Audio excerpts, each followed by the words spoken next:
So, welcome to the Wellness and Growth Journeys podcast. I am your host, Mia Lisa Garnes, the founder of the Wellness Growth Agency, where we focus on empowering women centered health and wellness businesses. Now, today we are joined by Dr. Shanice Dawson-Hinkson, founder of the Charisma Medical Aesthetics. Good morning. Well, it's Hi, morning now. Melissa. Now, Dr. Dawson-Hinkson is renowned for her personalized approach to patient care. She's a graduate of the University of the West Indies and the American Academy of Aesthetic Medicine, and she specializes in advanced treatments like PRP microneedling. So you need to explain that, whatever that is. We know hair restoration. She also specializes in that, and her main mission is to enhance her patients' well-being while ensuring that they leave feeling uplifted and confident. I absolutely love that. So yeah, tell me, what is PRP microneedling? Let's go straight there before we get in. PRP microneedling is one of those treatments that has kind of taken the whole aesthetic field by storm. PRP is something that's used in surgeries, in bone grafts to help to stimulate healing. So what was found was that when we take blood and we spin it down and separate out, we can actually get some growth factors that are already there, but in a lower concentration. And we can get them in a very, very high concentration. And when we pair that with certain aesthetic procedures like microneedling, we end up getting better results, better healing, better rejuvenation of the skin. So, and it's also used in hair rejuvenation as well. So it's pretty much using what your body already has to kind of stimulate that improvement in whatever area it is you're trying to treat. Okay, so it's as natural as possible, I guess. It really is as natural as it gets. If I have a patient that's like, I want to be as natural as possible, PRP microneedling is really you helping you. I like that. And microneedling means it involves needles, right? And Yeah, so there's a pen.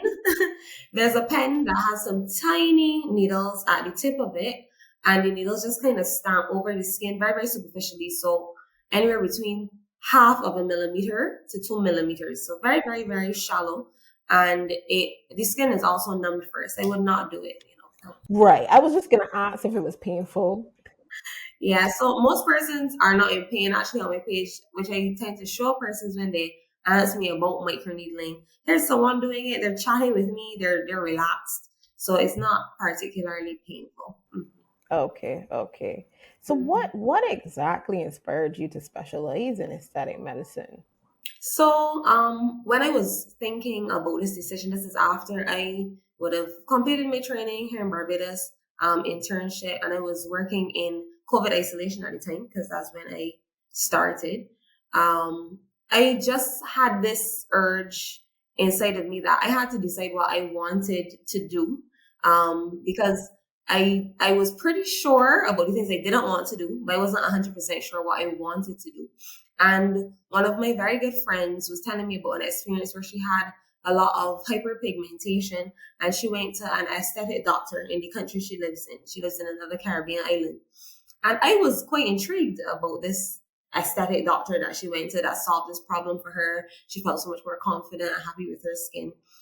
So at the time, I was really only aware of dermatologists, which obviously deal with many pathologies with the skin, and then estheticians, right? And then estheticians who are usually non-medically trained personnel who study the skin and do certain non-invasive treatments. Right. The most would be nurses, right? The most of them the yeah. Some are nurses and some aren't nurses, but they may have done a medical aesthetics course.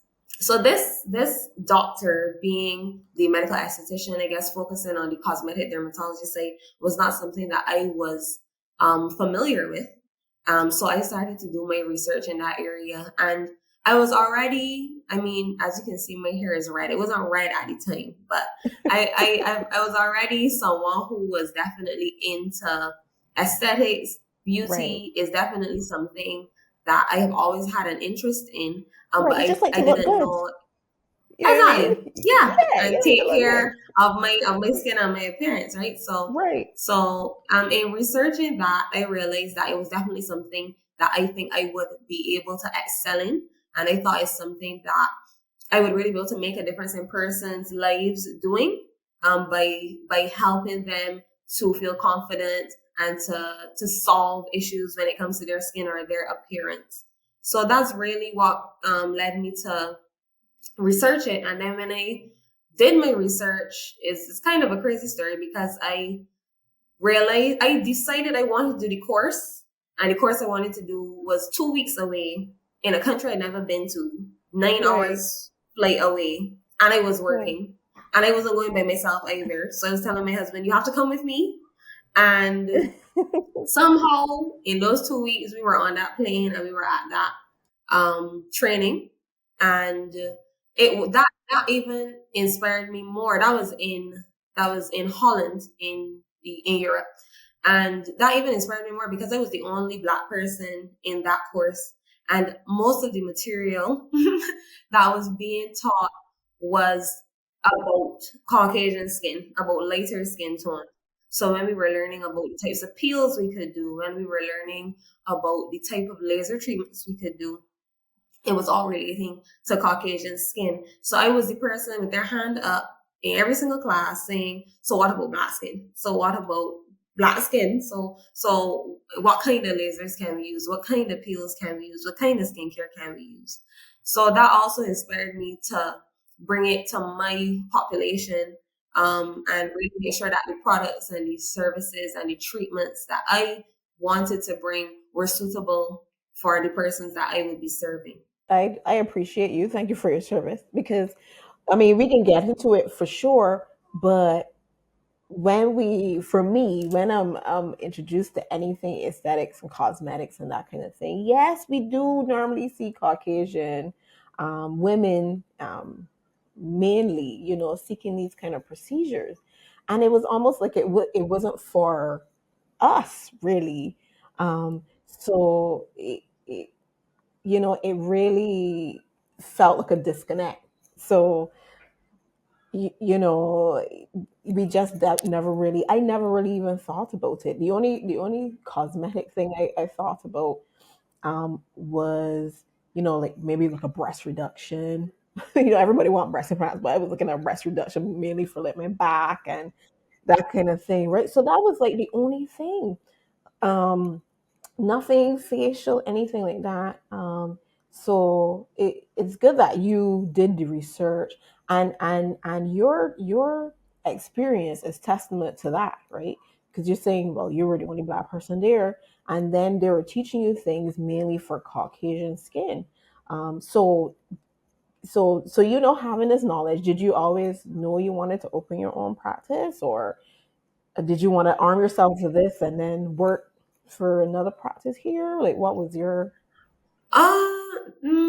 No, I knew that I wanted to work for myself, and there was a little bit of delay, but I knew I had given myself a timeline. I had said by this time you are going to start your practice because, as I said, I was working with COVID, and I have always been a person that likes to plan ahead. And I knew that the COVID-19 pandemic was obviously not forever. Praise the Lord, and I had to make a decision on what I wanted to do, and I had to line up with my goals. I was already married at the time. How I want my career to play into my relationship, how that's gonna work. So I was pretty sure that I wanted to do it on my own, and I was confident that it was something that I would be able to do. And I have not regretted it at all. At all. Entrepreneurship is a very difficult road to walk. It's always going to be very difficult, more especially difficult. No, it's always difficult, but there are different challenges in the beginning than when you actually start to become busier, then you get other challenges. But yeah, it has been a fantastic journey, and the truth is that the best parts of this journey so far have been persons literally in tears telling me, that this is God's work that you're doing. You know that you're making me feel so much better about my body. And so, that's really why I do it. And that's really why I enjoy it, because every day I get to help someone. Yes, it doesn't feel empty. It feels purposeful, which is awesome. Which is awesome. I mean, I guess it depends on who you are, but yeah, for me, I wanted to also, do something that was purposeful. I wanted to do something that was meaningful. No offense to the prayer job that I had, but I didn't feel it there. So um, I also, well, quit my job and started my own agency as well, because my main aim really is to connect the dots. So the women who are looking for services in the health and wellness niche to make them feel better about themselves and even look better, right? And with the professional people who care about doing that and who offer the services that could help them out in whatever area that they need help with. So I love that. I love that.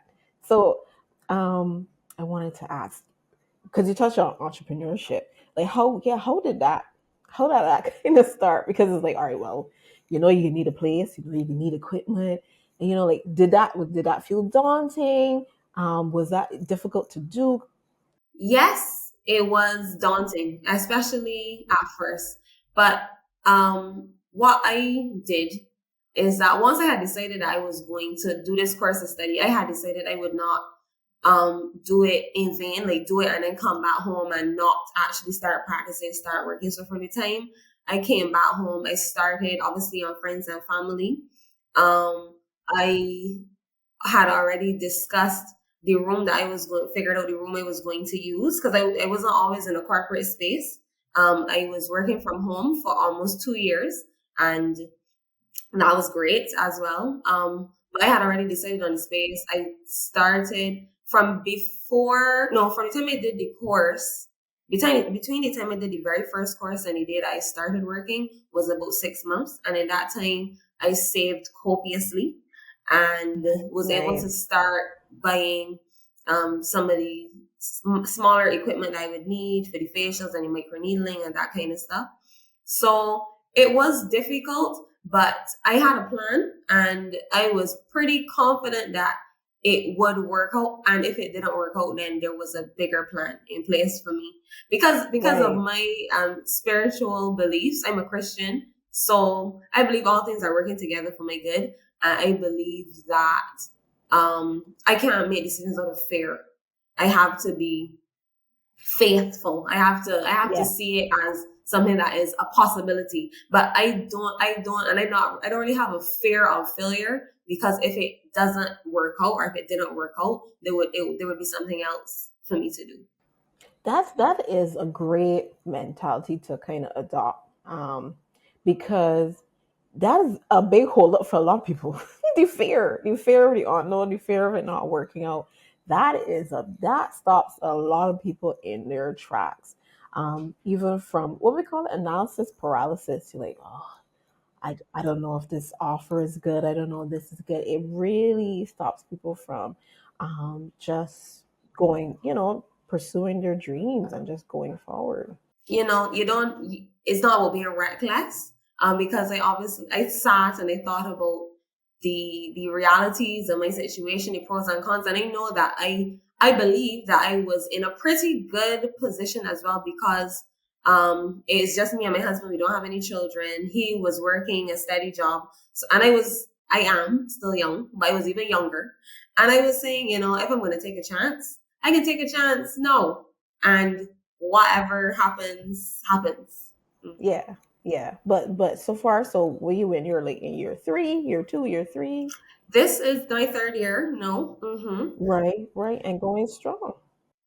Yeah, it is obviously as we entrepreneurs know, there are ups and downs, there are ebbs and flows, there are peaks and troughs. But overall, I am grateful, I am satisfied, and I am enjoying the journey for sure. So, in terms of your practice and what you do, how do you ensure, I guess, like a natural approach to your treatments? as opposed to, well, I guess anything else really, because it's aesthetics, right? And when I think it's aesthetics, I think of Botox and lip fillers and all this kind of thing. How do you kind of keep the natural kind of focus in that? What was your approach to that?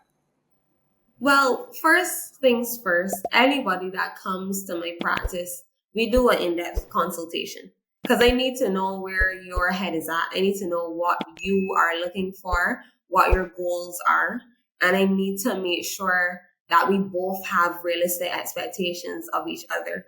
I am not one to, and I don't, and in this day and age, most aesthetic practitioners should be aiming for a natural result because that's the only thing that, in my opinion, would look good, would be aesthetically pleasing, something that looks natural. So, in my practice, I offer quite a few treatments that are, I would say, where the skin, if we're focusing on skin, anti-aging, rejuvenation, that the skin is doing the work on its own, so to speak. So I Right. do You're just Botox. helping it Correct. along.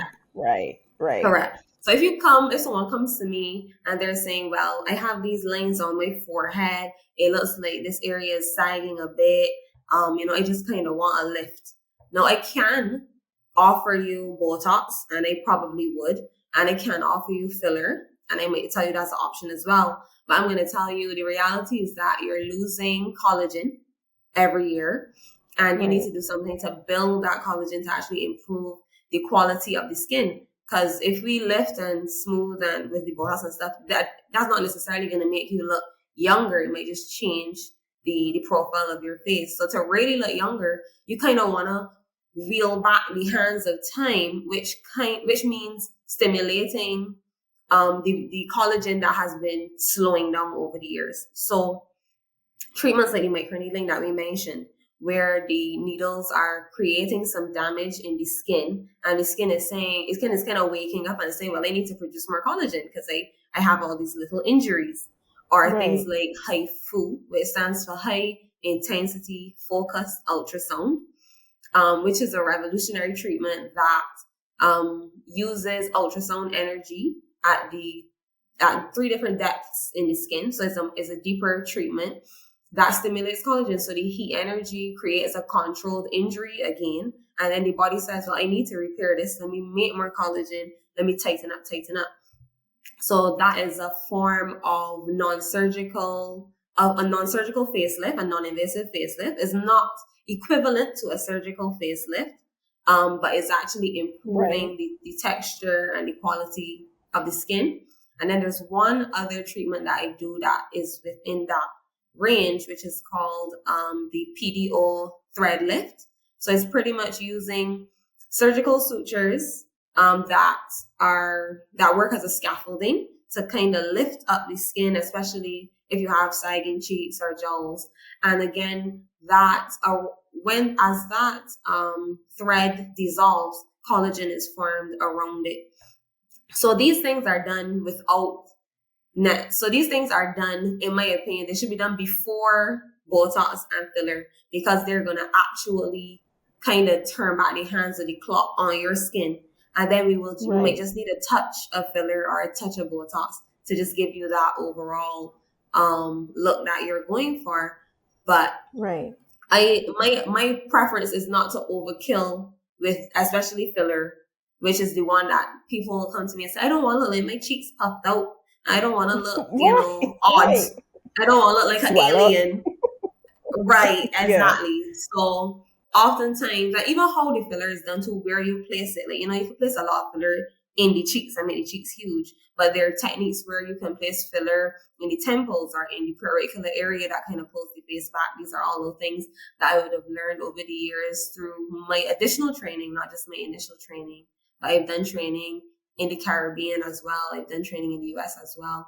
So from experts, you can learn different techniques to make the result as natural as possible. But what I have found has worked best for my clients is focusing on that skin rejuvenation, getting the best possible skin, getting the tightest possible skin, and then adding in the other treatments that kind of lift the skin and the Botox to help smooth the forehead wrinkles and the upper face as well. So a combination of treatments instead of focusing on one type of treatment is what I find gives persons the most natural results, and also being having a stepwise approach. So you can't come in the office and they revert everything today.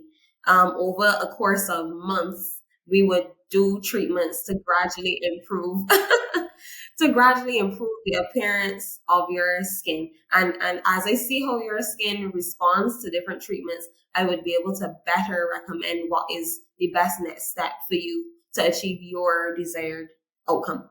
Nice. So you mentioned a few things. No, I don't got the name and don't pat, but you got the microneedling, we got the ultrasound, right? And then there is the, oh my god, suturing. Suturing? Is it Yes, thread lift. treadlet? Right. So are there any, I guess, maybe new technologies on the horizon that you're excited about in this space? Is there anything new that upcoming? Because I love minimally non-invasive treat. I love that. Yes. I would say that the one those that I mentioned, so the HIFU and the thread lifts, are the newer things on the market, or at least in our market. I am not aware of anybody else doing HIFU in Barbados.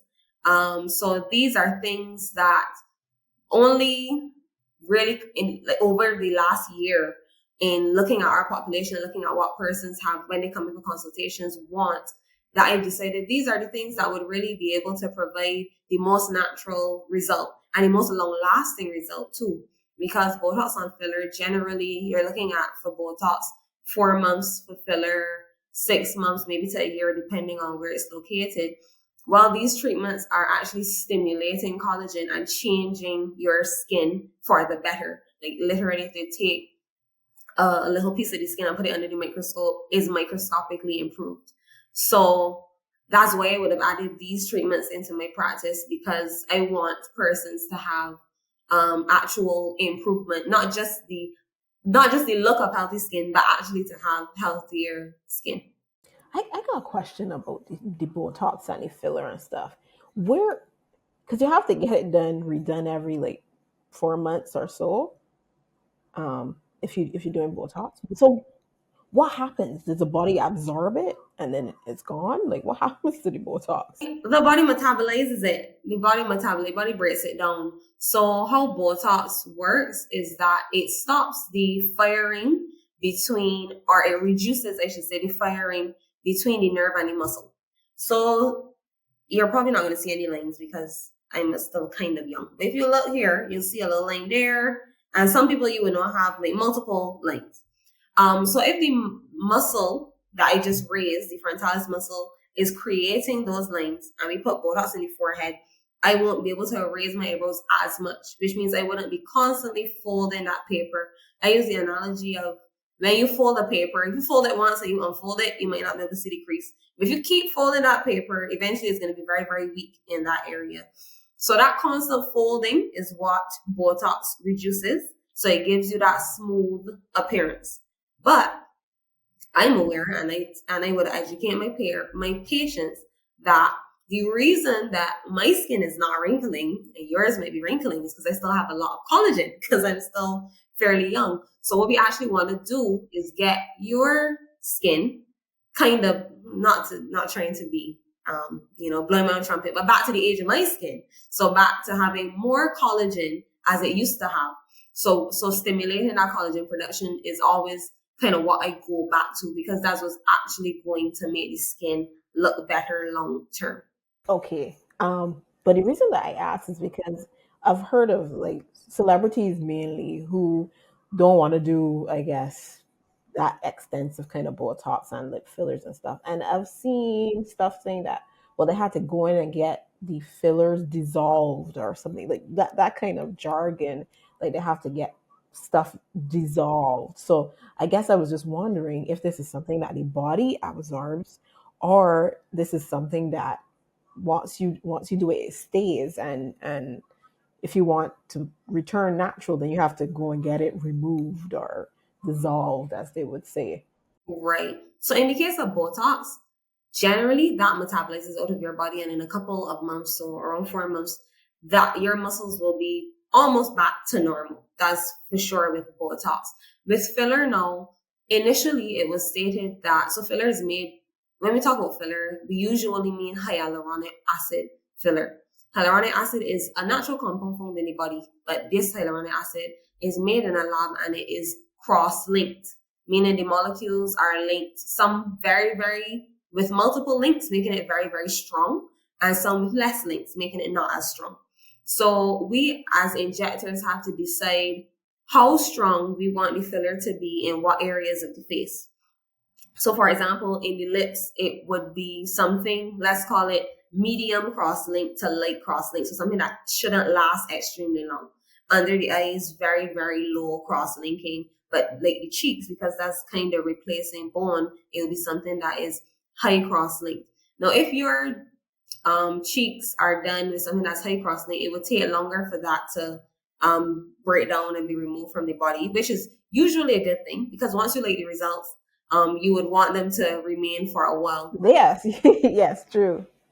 But what some studies are finding now is that the filler does not necessarily break down in everybody in the way that they thought it did.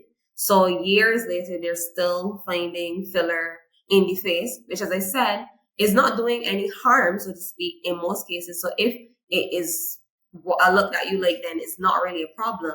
But if it is somewhere that it shouldn't be, or if it has migrated, because that can happen as well.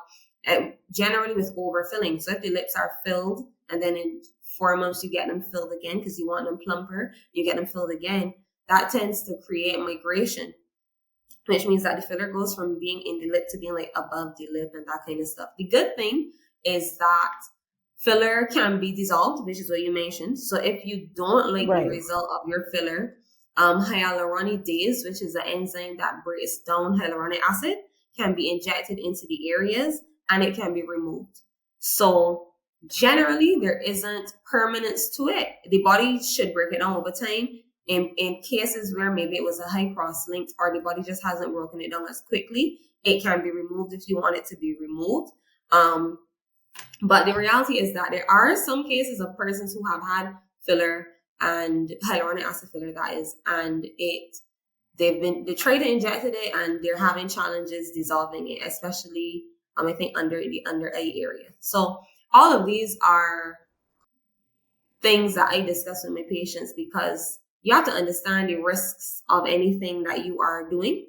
And it's also why Exactly. I do what is called biofiller. So there's a natural alternative to filler where the blood, the same PRP system where you take the blood, spin it down, separate the plasma from the red blood cells, that can be heated and formed into a gel.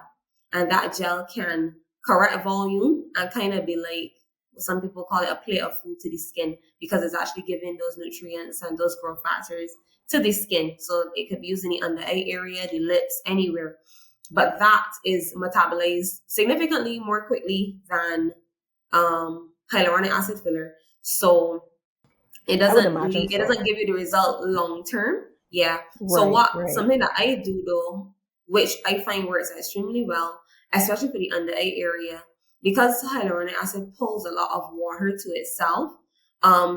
What you won't find on my page, but if you look around the internet, you might notice that some people get the under eye filler. It looks good today, and then it begins to look like a bag or like a kidney bean under their eye, and that's because it's pulling water to itself.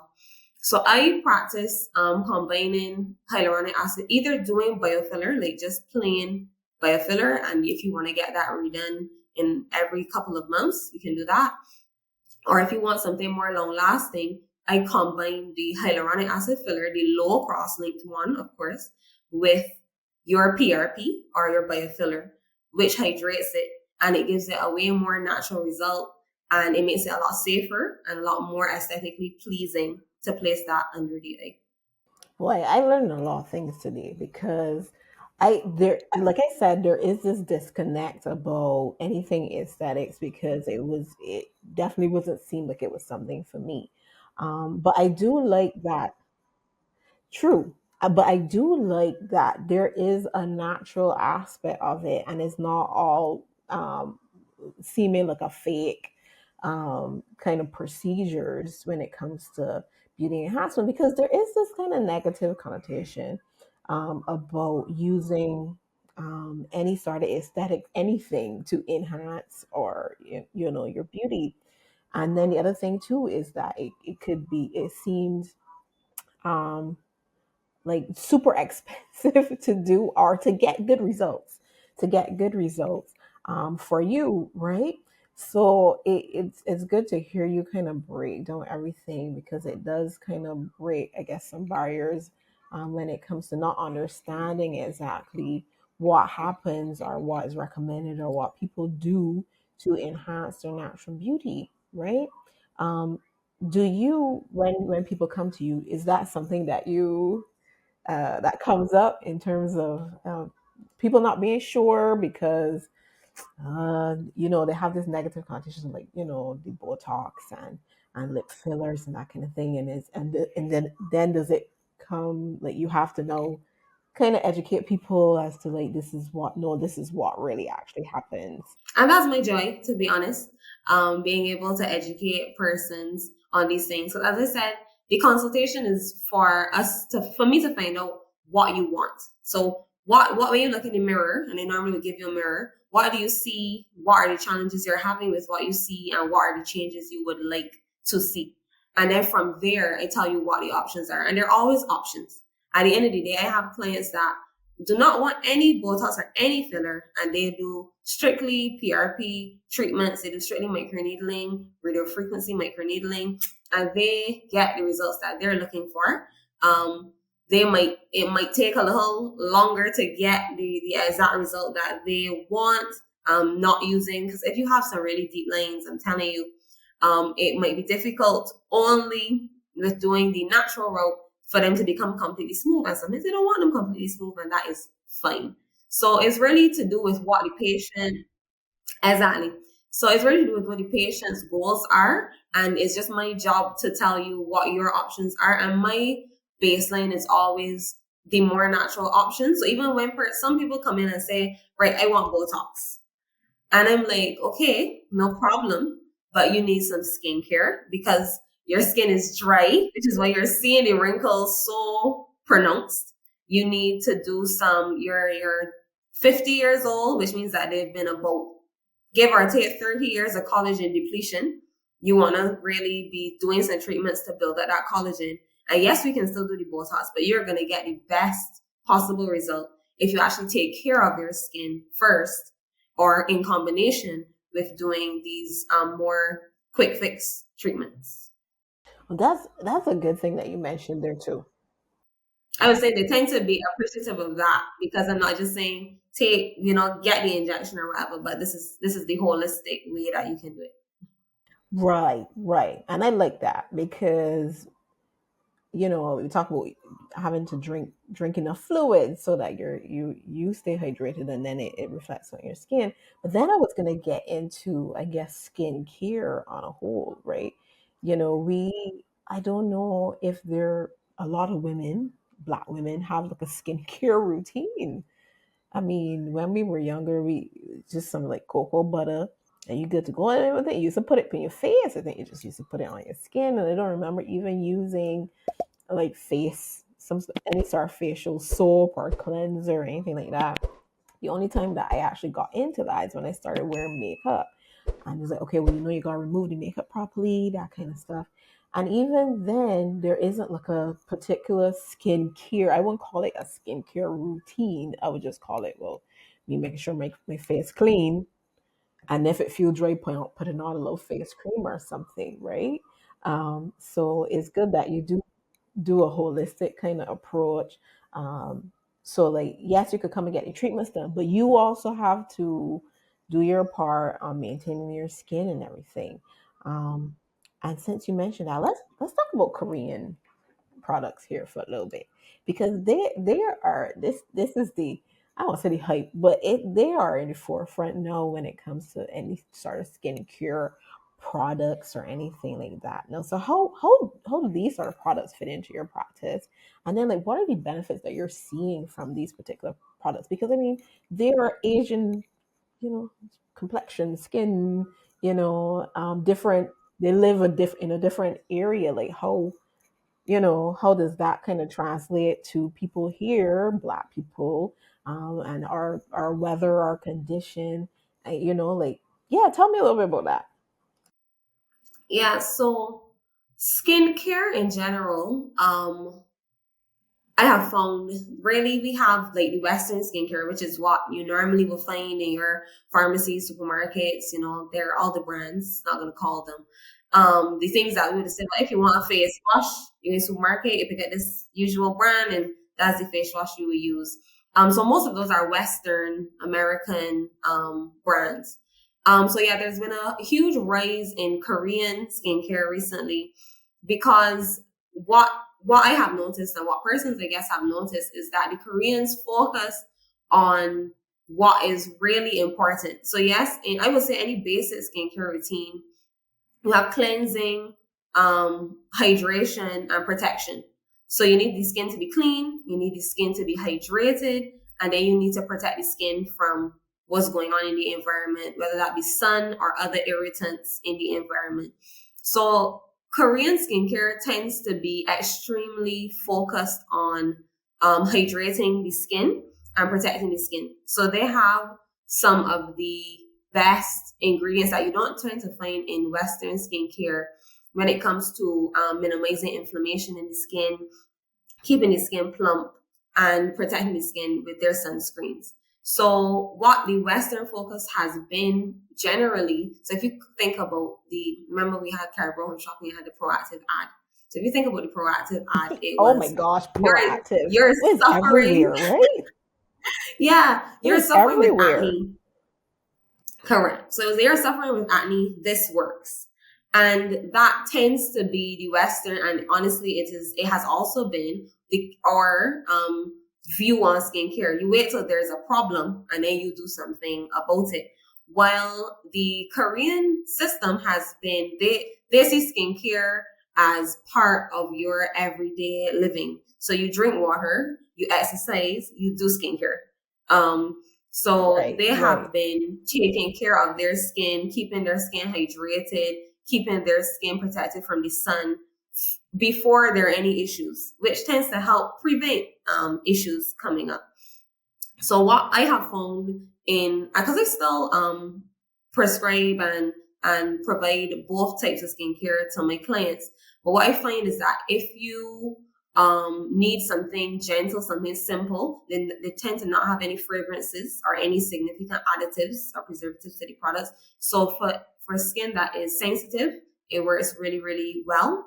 And their formulations, especially for sunscreen, is actually way better for darker skin than any of the Western sunscreens that I have used and I have provided for my patients. Wow. So they tend Oh, to melt into the skin. They don't leave a clamminess, a texture, a clamminess to the skin or any greasiness. And they also do not leave any white cast, like no white cast, like at all. So, which is something that in suggesting sunscreens to persons before I started pushing the Korean skincare, it would always be, well, it's too heavy, it's too greasy, or it looks kind of weight on my skin. I gotta rub it in, rub it in, rub it in. So it's not necessarily that it's not really that it is targeted to Asian skin. It just so happened that the Asians have been creating skincare that is good for really all skin types and tends to give you the most natural look, not like if something is sitting on top of your skin. But I they get less you. so do like the strong products for that target towards specific skin issues. So I still use targeted serums that tend to be more westernized, stronger stuff. If you're having skin issues, you need a strong dark mark corrector, you need a strong retinol. They tend to be more of the Western products. But a combination of the two is good. But especially relating to sunscreen, which is something I'm happy to talk about because a lot of Black people have come up with the notion that we do not need sunscreen because we have melanin.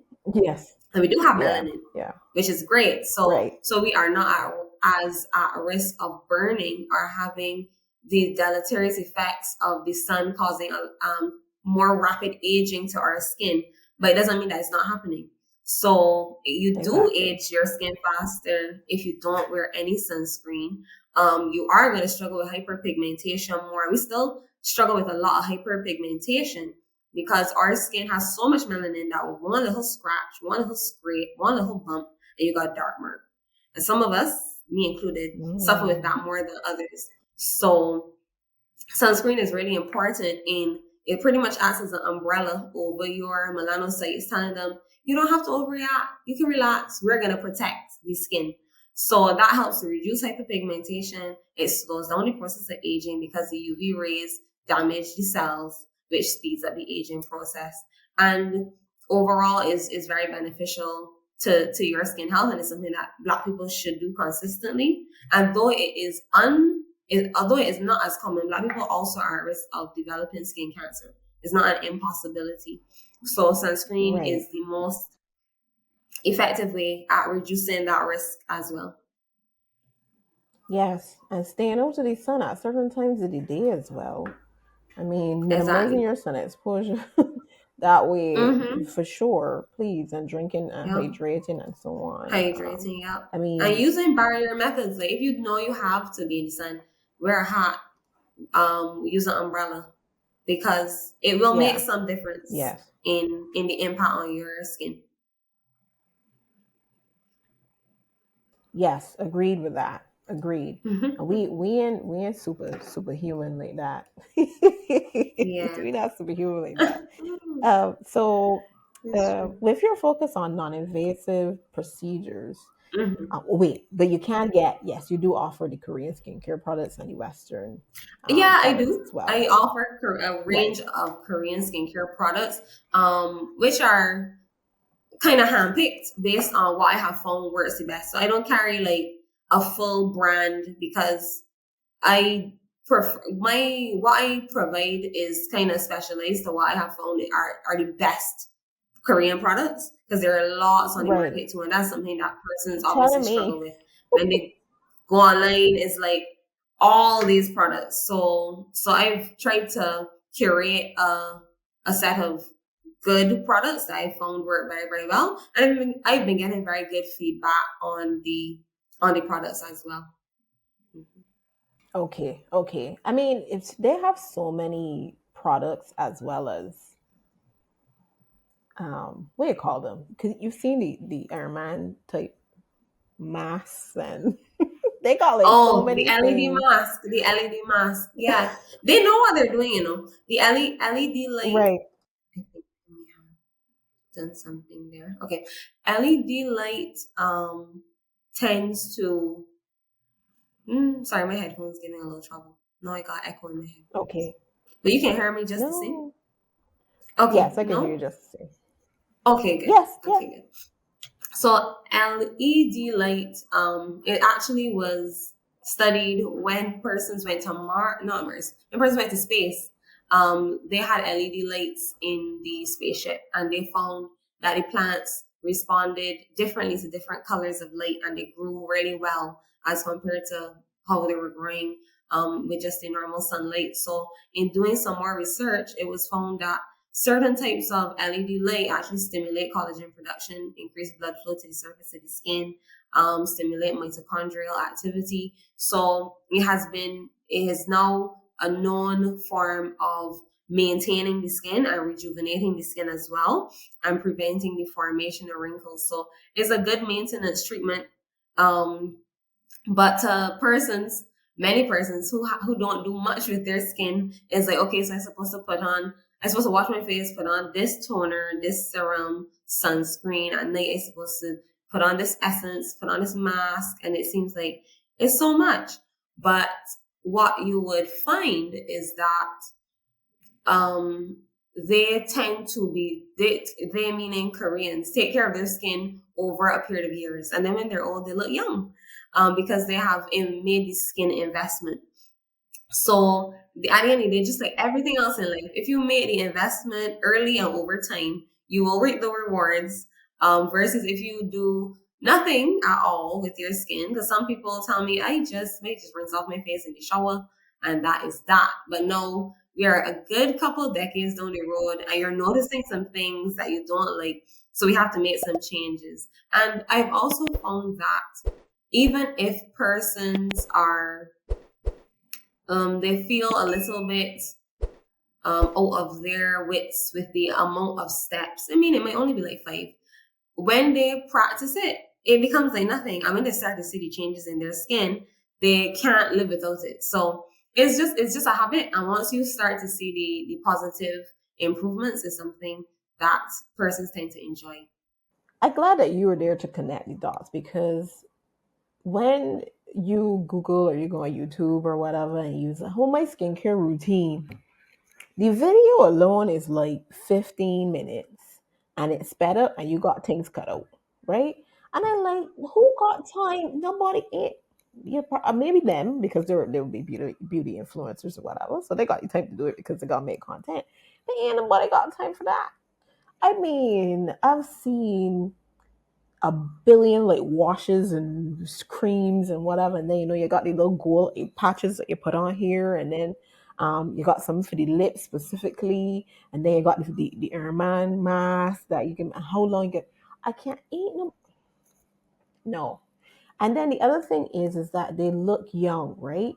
And perhaps they are young. So it's like you too young to be doing all of that is what we think, right? But now you're saying that, well, maybe you should practice it from young, and then it will help you as you grow older. I mean, I think that the what's most important is having the simple things correct. So if you don't have any specific significant issues with your skin, the what I would normally recommend is a really, really simple routine where you cleanse, you may tone for hydration, use a hyaluronic acid serum to add a little extra moisture to the skin, and then you put on your sunscreen. Or you might use a moisturizer, the one that I like has a hyaluronic acid as well, and then you put on your sunscreen because your skin is clean, hydrated, and protected. Notice how sunscreen never changes at the end. We always start with cleansing, we always end with sunscreen in the day. Yes, yes, The middle yes. parts, we could switch them up a little bit depending on what your skin requires. But it doesn't have to be complicated. It can be 3 steps. You can, if you're blessed and don't have acne and don't have hyperpigmentation, you can cleanse your skin, moisturize your skin, and wear sunscreen, and you will see a difference in your skin over time. The sunscreen thing is what I think escapes a lot of Black people, and I think in Caribbean people specifically as well. The only time I ever think about sunscreen is if I'm going to the beach, so I know I can be there for an extended period of time. But actually having it as a daily in my daily routine, it doesn't like hit to me. Oh wait, I got to put on sunscreen, right? It really doesn't. So it would have to be, I guess, a routine or a cream or something that actually kind of automatically has in that protection that you Which need. exists. So yes, that's okay, okay. So Mm-hmm. that you don't have Mm-hmm. to separately think about sunscreen because again, we just Yeah. think, all right, if I go into the beach, then I'll put it on. Yep. If not, and some Mm-hmm. people don't even bother to do that, right? Just go to the Mm-hmm. beach and that's it, It's right? true. It's true. But it is in It, your we best we just interest. It's in your skin's best yes, interest. yes, I think so too.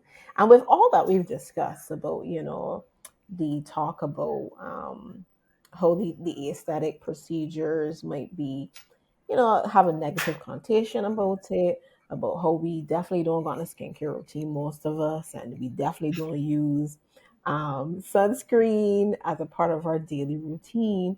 How do you educate and engage your clients about the benefits and the risks of all of this that we've discussed, the aesthetic procedures and the lack of, having like proper skin care and protection? How do you educate your Mm-hmm. your patients and your clients about?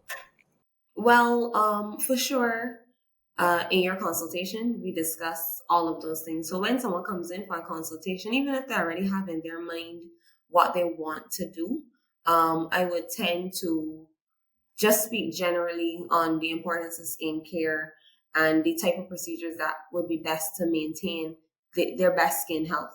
In addition to that, though, I guess I also use social media to educate persons and to get the word out of the things that you ought to be doing, especially when it comes to skincare. And now I've also recently launched a website, which is charismamedicalaesthetics.com. Charismamedicalaesthetics.com has tons of information. Like, it is built from the many conversations that I've had with clients, the many questions that they ask about procedures, and all the information. Well, a lot of the information is there to say you should get a good gauge on if this procedure is something that would be good for you, the benefits of it, the downtime, all of those things to make sure that you're making a good decision, or at least you're coming with a little bit of information before we have that detailed discussion. So I wanted to do that too, because this is the whole new world for a lot of people, and it is simply too much information to try to give over DM or over a phone call. And though I do encourage you to come in for your consultation, because that is one-on-one and that's related to your skin health, I wanted to provide some general information that when persons go on the site, they could just have a clue, and it's not just random TikToks or random YouTube where you're getting a lot of conflicting information as well. You kind of have a place with succinct information that you can use, and you can make some decisions. It can help you make your decision. Right, right. And then how does that then in turn affect your marketing strategies while promoting your services in Barbados? Mm-hmm. I think that social media has obviously been a very powerful marketing strategy. Persons spend a lot of time on their phones and they would see something pop up. I tend to focus on educational content and content showing you, like gaslight before and after, showing you the improvement that the treatments can make. But I would say possible, maybe even with social media, has been word of mouth. When you give good service to persons, they tell other people. So Yes, that's um, true. word of mouth and persons coming in who have had friends or family members that have had positive experiences tend to be another major form of marketing for me. As I said, I did work from home for a while, so I didn't have any signage or anything like that. And even where we're located now, it's still not somewhere that there's going to be a lot of foot traffic or anything like that. So Right, that word of right. mouth and the social media have been the some of the main things. And I think when people experience a difference in service or in the quality of a service as compared to something that they've experienced before, that really encourages them to tell other people about it. I think another form of marketing, if you can call it that, has been my reviews. There are lots of persons write reviews. Unfortunately, they're not on Google, but they're on the booking page. And I know Right. for sure when persons come in, they say, well, when I read through your reviews, it seemed like, you really listen to your patients and you take care of them well. So that word of mouth as well, because that's word of mouth just kind of digitally. I think also helps with marketing. So I try to put out on my Instagram as well some of those testimonials. Yeah, the One thing feedback. yeah, I wanted to touch on this point because I feel like this is one area that so many women struggle with, and I remembered it when I said a difference in the service that they get. I would have mentioned it at the beginning of the podcast about laser and about when I was training, how it was kind of like, Black people can't use lasers except this one type of laser because the others would tend to burn the skin or damage the skin. So when I was taught about that, I was like, well, I need to get one of these lasers because I need something that's going to be the most effective on the main population that I have here at home. Right, So exactly. so one of the main treatments that I do in the clinic is laser hair removal. That's like one of the bigger things that we do. And the amount of people that have come to me and have told me they have been doing laser for a year and their hair has not decreased at all. Doing laser in other establishments where and when I try to they get from them, like if they know what kind of laser it was. It just wasn't a laser that was suitable for dark skin.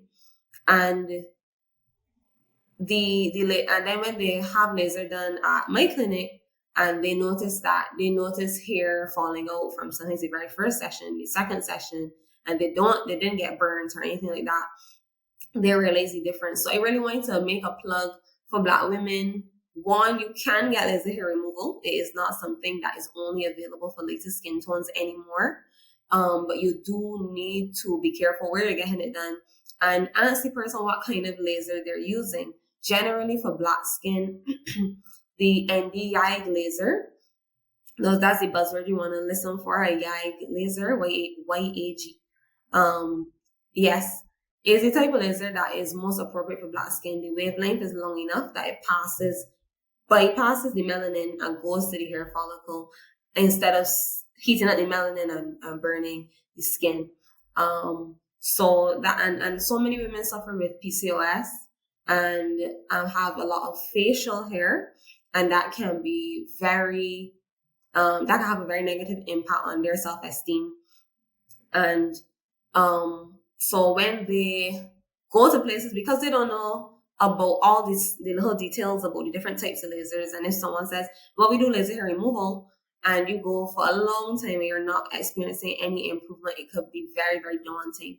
So I just wanted to also put that in. There might be somebody out there who's suffering with excessive hair growth as a woman in places that we don't really want to grow hair, like our chins. And just understand that there are different types of lasers, and we have to use the ones that are best for our skin type. Yeah, I was just gonna mention that, like, because we're going to you because you're the professional, right? So we are not going to ask, so what kind of laser you using? Because ain't nobody doing that kind of research. Yes, I got some people who probably would, but we coming to you because you're the professional. You say that you could do these things, right? So thank you for that. So YAG laser, and that works with dark skin. I also didn't know. Now I know laser does sound like it would be painful, but I also didn't know that it hurt, that it could burn. That's a thing. Oh yeah. Who? It could, yeah, the wrong type of laser, the wrong wavelength could burn. I mean, there's some instances where the procedure might still leave a little stinging or a little scab, if you are told that that's what is expected, then that's expected. But for hair removal, if hair removal is the treatment you're doing, no, you should not have any burning of the skin. So and it is not as effective. It's not as effective if it is a laser that isn't getting deep enough to the hair follicle and not just wasting, so to speak, the energy on the surface of the skin. So that's one that's really important. And there are lots of women. It was a little surprising to me when I started, because as you said, your persons might come to me as a professional, but some persons in the industry are not medical professionals, and they would be using lasers that are not as effective and could be more risky. So as the layperson, you might just see a sign that's saying laser, but for laser especially, I definitely want persons to be a little more inquisitive to make sure that it is for their skin, for Black skin, it is appropriate. Right. So do your research, ladies. That's the main takeaway here. Do your research um, before you, I guess, commit to getting anything done to your skin. Um, is there any last words that you wanna? I don't say last words. That sounds so. But anything you want to leave with our women today when it comes to like aesthetics? If there's like any, I don't know, myth you want to bust, any advice you want to leave with us, anything that we might not have mentioned in our discussion. I feel like we had such a robust discussion. I'm not sure if I there's think so too. I anything learned really so left many to say. things. Hmm. Yes, Yeah, yes. I And if really I guess enjoyed if having this anybody, conversation. Mhm. yes, me We're doing too. that If thing. any We're doing ladies that thing. have, yes, yes, I will. Yeah. But what I was gonna say is, if anybody have any Uh, questions, any ladies who watch this mhm, podcast and they have any questions about anything Dr. Shanice mentioned today, just go ahead, leave it in the comments. YouTube, because I post mhm, this everywhere. You can find me everywhere. mhm. you know. Mm-hmm. The only thing is not smoke signal, but YouTube, LinkedIn, wherever that we post this IG threads, we everywhere. So even on the website, if there are any comments, questions, anything that you want Dr. Shanice to expand or expound upon, Mm-hmm. definitely leave the comments, send me an email, anything, and then we could probably cover it in a post or maybe like a follow-up session or anything like that. Thank you Mm-hmm. so much, Dr. Shanice.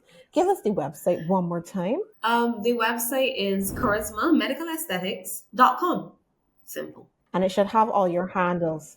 The Instagram is Charisma Medical Aesthetics, which is the Instagram handle. I have a YouTube page, but I haven't been very good about posting long style videos at all. And obviously you can send me an email, info@charismamedical.com.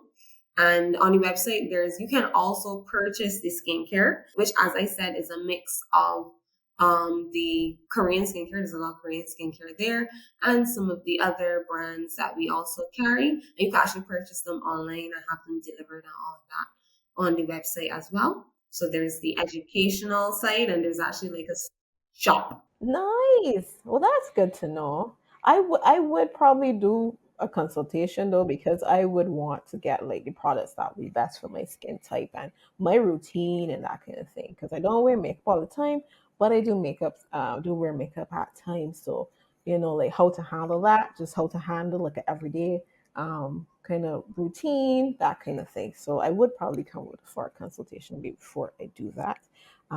But I'm glad that you do have that facility that you could purchase it online and you don't gotta go on Amazon or wherever you go to get Korean skincare stuff because I have no idea where. And I can't speak the language anyway, so I can't even tell you. Some of it is in Korean. Some of the labels are all Korean. I would assume so. Anyway, yes, I definitely enjoyed our conversation today. Thank you so much, and thank the listeners again for watching another episode of the Wellness and Growth Journeys podcast. And if you were inspired to elevate your health and wellness business with tailored digital marketing strategies, look no further than the Wellness Growth Agency. And my website is wellnessgrowthagency.com. I am Yelisa. And until next time, remember wellness is a journey and growth is the destination. Have an awesome, awesome day. Thank you for joining us on another Wellness and Growth Journeys podcast. Now, if you're inspired to elevate your health and wellness business, the Wellness Growth Agency is here to guide you. We specialize in tailored digital marketing strategies to enhance your client engagement, grow your practice, and improve overall satisfaction. Let's unlock the potential of your business together. Visit us at wellnessgrowthagency.com to learn more, and don't forget to subscribe to our podcast for more insightful episodes. Until next time, keep thriving, and remember, wellness is a journey. Growth is the destination.